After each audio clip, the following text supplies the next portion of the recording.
This is the Chattanooga Improves Academy, presented by the City of Chattanooga's Office of Innovation. This training module on why you should huddle with your team is the fourth in a series on communicating through engagement. Let's dive in to explore why you should do a daily huddle.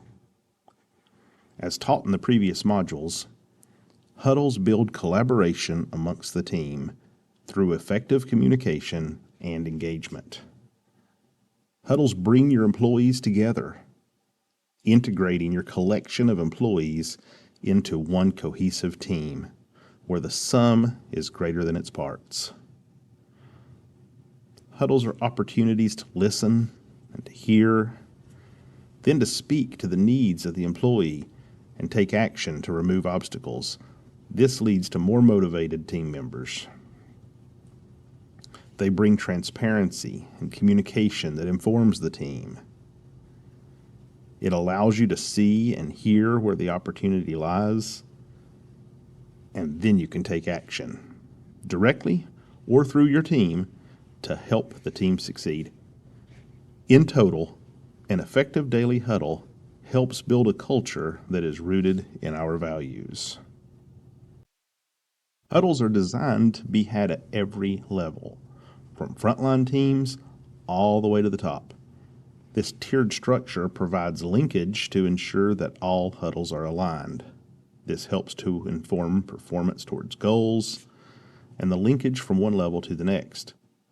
Communications and announcements flow down through the huddles so every team gets to hear the relevant and important information. It breeds transparency and inclusion. The huddle structure also provides an opportunity for your voice to be heard at the higher level when needed. Your feedback rises from one huddle to the next to ensure that information is shared up to the level where action can be effectively taken. But why do I care? What's in it for me? Why do I need to huddle every day, every week? As we have said before, when you meet regularly, you can take action regularly. You proactively address things before they become big problems. You hear things, you share things, and then you know things. Let's start with what you hear. Important information is conveyed faster. You can listen to your peers and contribute to their ideas. Have you ever heard of the yes and strategy? It's a great tool for the huddle where we don't want to shut the door on other people's ideas, but we can add to them in a positive way. We listen and hear what they have to say and respond by saying yes, and we could also do this. Listening to others and gaining those perspectives provides great value. And once you have listened and you've heard and you understand, then you can share. Your opinions, your ideas, your best practices can all be shared with your teammates to improve the overall effectiveness of the whole team. You can ask for help in achieving your work when you're overloaded, or help removing obstacles that are preventing success. You can also offer help to others when you hear them saying they need help. And when the team talks through problems or obstacles, you can share your creativity that stems from your own experiences to help the team overcome those challenges. When teams are listening to each other and sharing openly, their knowledge base expands. Everyone has something to learn, and everyone has something to teach. Be open to that idea. Admit to yourself that you don't know everything, and then open your mind to hear, to listen, to share, and to expand your knowledge. When you do that, we begin to learn together.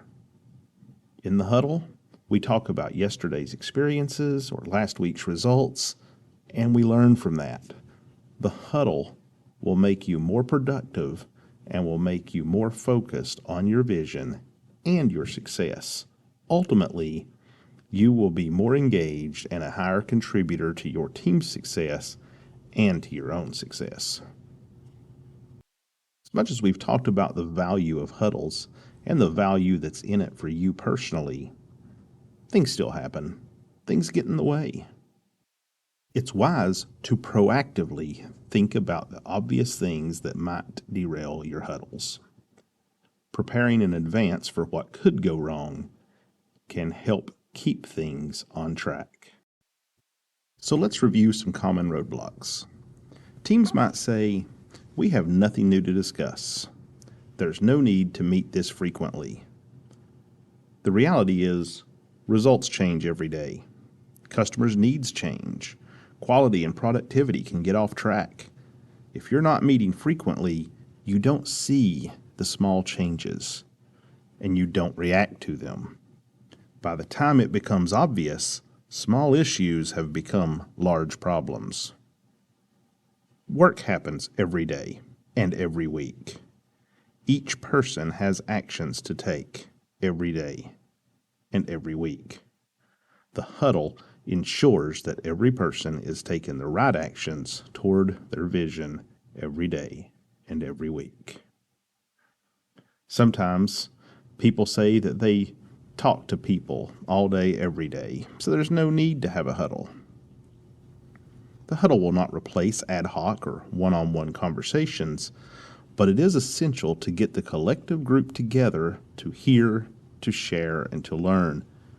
When you speak to one person, you have informed one person. Speaking to a team and having a person respond in the team environment allows the entire team to learn together. It's also good to set that direction for the whole team to know how we can help each other and what we need to do today. Too busy. Life happens. Things pop up at work. It's true that it is hard to protect a time to meet consistently, but it is essential to do your best to safeguard the meeting. Remember, huddles are typically only 15 minutes. The value of coming out of a huddle aligned, prepared, and focused will gain more than 15 minutes in productivity. The huddle is not a time drain. The huddle is an investment. What if the manager's out? The huddle continues.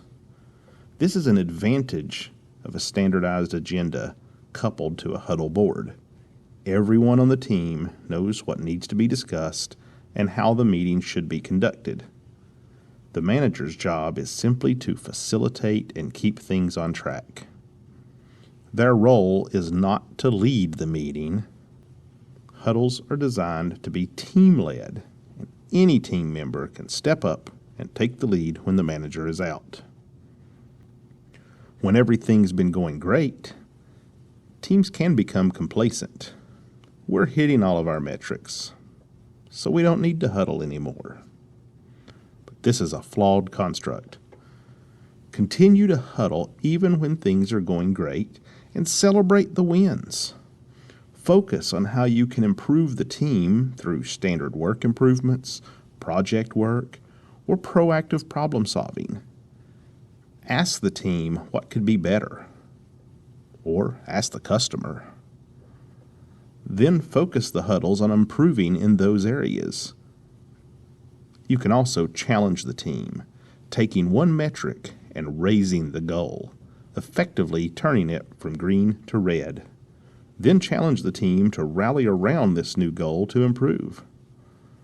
Ultimately, there are always things to discuss in the huddle. The huddle is a tool designed to improve communication and engagement that builds collaborative teams.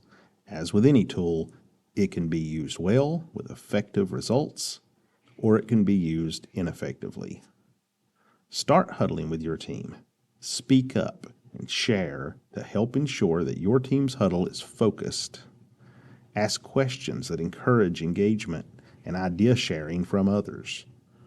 Ideas that lead to actions to achieve your goals and improve the overall effectiveness of your team. Thank you for listening to this video, and happy huddling.